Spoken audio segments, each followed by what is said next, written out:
bisa meregulasi suhu ruangan itu tetap nyaman tanpa harus menggunakan tambahan penghangat atau AC. Bisa menyerap bau, lembab, peredam suara yang cukup bagus. Bangunan ini ditopang oleh rangka bambu, jadi relatif cukup fleksibel ketika ada goncangan atau gempa.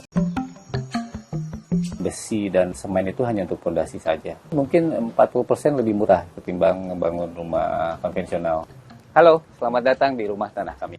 Misbah, istri dan 2 anaknya tinggal di rumah tanah bergaya farmhouse ini sejak tahun 2023. Luas bangunannya 92 meter persegi dan berlantai 2. Menggunakan kurang lebih 2 dam truk tanah, 3 truk pasir, jerami 1,5 truk, kemudian bambu itu sekitar 300 batangan, yang mahal fondasi dan kayu-kayu ya, seperti kusen atau pintu jendela. Selain bahannya lebih murah, menurut Misbah, rumah tanah juga punya keunggulan lain. Dia bisa meregulasi suhu ruangan itu tetap nyaman tanpa harus menggunakan tambahan penghangat atau AC. Bisa menyerap bau, lembab, peredam suara yang cukup bagus. Bangunan ini ditopang oleh rangka bambu, jadi relatif cukup fleksibel ketika ada goncangan atau gempa. Perbaikan dan perawatan rumah tanah juga relatif mudah. Kalau misalnya ada kerusakan, kita bisa pakai ulang bahan yang lepas itu dan itu kualitasnya sama dengan sebelumnya. Tapi ada syaratnya, rumah tanah itu tidak boleh terlalu dekat dengan tanah, nggak boleh nempel. Terus dia harus punya atap yang cukup lebar untuk bisa melindungi tanah dari hujan